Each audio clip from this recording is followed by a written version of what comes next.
આપણી સૌથી મોટી તકલીફ શું છે ખબર છે? સ્કૂલ કોલેજોમાં પહેલા બીજા ત્રીજા નંબરનું આપણે બહુમાન કરીએ છીએ. વક્તૃત્વ સ્પર્ધાઓમાં પહેલા બીજા ત્રીજાનું બહુમાન કરીએ, સમાજમાં પહેલા બીજા ત્રીજા. સાહેબ હું કહું છું જેના છેલ્લા 3 નંબર આવે ને એનું પણ બહુમાન કરો. મારા જેવી નોટો ત્યાં જ ઉભી હોય. સાહેબ મારું એક ડ્રીમ છે કે એક એવી યુનિવર્સિટી બનાવી છે. તમે જુઓ પથારી ફેરવીને મરવા, એમને મરવાનું નથી. આ સરકારો સાલી ગમે તે ડફોળ બનાવે પણ રસ્તો બતાવવાની જરૂર. એક એવી યુનિવર્સિટી બનાવી છે કે 3 ટ્રાયલ વાળાને પહેલા એડમિશન, પછી 2 ટ્રાયલ, પછી 1 ટ્રાયલ, પછી 35%, 36%, 40% એડમિશન ક્લોઝ. સાહેબ તમે જે સમાજ તૈયાર કર્યો છે ને પહેલો બીજો ત્રીજો નંબર, એ સમાજના સાલાઓ સૌથી મોટા ચોર લોકો બને. અને જે છેલ્લો નંબર છે ને એ રિક્ષા ચલાવે, લારી ચલાવે, 1 રૂપિયાની ચોરી ના કરે, હપ્તા આપે ને એનું ઘર ઇજ્જતથી ચલાવે. એ રિયલ માણસો. જરૂર છે સમાજમાં ડોક્ટરો એન્જિનિયરોની જરૂર છે, આઈએએસ આઈપીએસ હોશિયાર માણસોની જરૂર છે, પણ સમાજ સામે એનું દ્રશ્ય દેખાય છે કે કોણે શું કર્યું. 5% ચોરો માટે 95% લોકો લાઈનોમાં ઉભા રહે. આ આપણે તૈયાર કર્યું. સવાલ એ સાચું છે કે ખોટું મારે એમાં નથી પડવું, પણ દરેક વસ્તુ માટે માણસનો મૌલિક વિચાર તો કરતો હોવો જોઈએ. પણ સ્કૂલ કોલેજોમાં આનો સત્યાનાશ કરી નાખ્યો છે, બધું જ ખોટું શીખવાડીને. એટલે તમે ક્યારેય કોઈ ચીજ સામે ઉભા થઈને બોલો જ નહીં. તમે એટલી પરોજનોમાં, એટલી પ્રોબ્લેમમાં તમને મૂકી દીધા છે કે તમે બીજા કોઈ પ્રોબ્લેમ જોઈ શકો જ નહીં. સવારથી સાંજ સુધી પરીક્ષા, ભણતર, એજ્યુકેશન, 2 ટાઈમ પૂરું કરવાનું. સાલા સ્કૂલ કોલેજોમાં પૂછે જ્ઞાતિ, પછી નીચે પૂછે પેટા જ્ઞાતિ.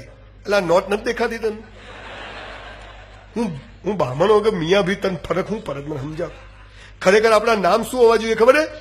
GJ5 1, GJ5 2, GJ5 3, GJ. સાલો problem જ પૂરો થઈ જાય.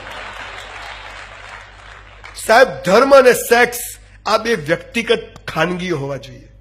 હું મારા બેડરૂમમાં શું કરું કોઈને ના કહું, તો હું કયો ધર્મ પાળું એ પણ હું કોઈને ના કહું. અને એ દિવસે આ દેશની પ્રગતિ થશે. સાહેબ એક ગરીબ ઘરમાં જન્મ્યો, 1 રૂમનું ઘર, ઘરમાં એક ખાટલો. મને યાદ હોય સિવિલ હોસ્પિટલમાં ચૂચૂ અવાજ આવે, સાલી પેન્ટ ફસાઈ જાય, ધ્યાન ના રાખો તમને. કેટલાય મહેમાનોની ફાટી ગઈ હશે. ફાટે છે. પણ આ તન અને મનની વાતથી રહેવા માટે એક ઘર નહોતું. અત્યારે મારી 161 બંગલોની સ્કીમ ચાલે છે સાહેબ. એઝ અ બિલ્ડર 120 ફ્લેટની સ્કીમ ચાલે. પાલનપુર નવાબ સાહેબનો હમણાં મેં કરોડો રૂપિયામાં પેલેસ ખરીદ્યો છે. I am going to start a heritage hotel over there. મારા બાપુજીની એક દરજીની દુકાન હતી ઓટલા ઉપર. અત્યારે મારો 7000 ફૂટનો ગાર્મેન્ટનો સ્ટોર છે. એક વ્યાયામશાળામાં હું કચરા પોતું કરવા જતો હતો. અત્યારે મારા 2 જીમ ચાલે છે. મૂળ વાત શું છે? I was waiter in a hotel for 3 years in my life. Today મારી પોતાની હોટલ છે, મસ્ત હોટલ છે. See the grace of God. સંજયભાઈ તમે શું કર્યું? બેંક લૂંટી. તારે સાલા કઈ કરવું જ નથી. પુસ્તકો વાંચ્યા પછી ખબર પડી કે ઈશ્વર, અલ્લાહ, જીસસ એક જ વાત કહે છે, તું લાયકાત કેળવ, હું તને બધું જ આપીશ. આપણે કે તું પહેલા આપ પછી લાયકાત કેળવું. હરામી નંબર 1. સાલો મને મારા પર ભરોસો નહીં, તારા પર ક્યાંથી હોય? સાલું જેને આપણને બનાવ્યા એને આપણે રોજ બનાવીએ એમ. તું સાચો હોય તો આમ થજે. એ તો સાચો છે સાલા, તું જુઠ્ઠો છે તો રેડી છે. બિચારી છોકરીઓને, નાની નાની છોકરીઓ, બેટા 5 સોમવાર કર, સારો વર મળશે. એવો ખટારા જેવો મળે બિચારી. થાકી જાય. પેલા બિચારી વર આજુબાજુ ફરે, પછી વર આજુબાજુ ફરે.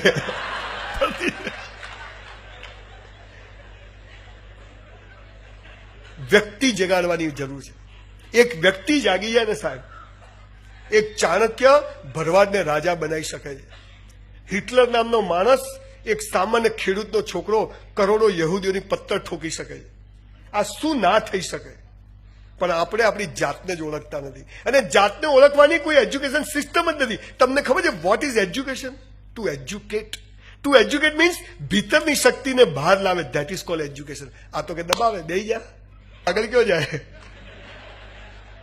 પછી આપણા બી પગ ખેંચાઈ જાય. ભગવાન મારી સાથે આવું કેમ કરે છે? તે સાલા ધંધા જ કર્યા છે. કદી કોઈ ટેકો કર્યો જ નથી તે બેટા.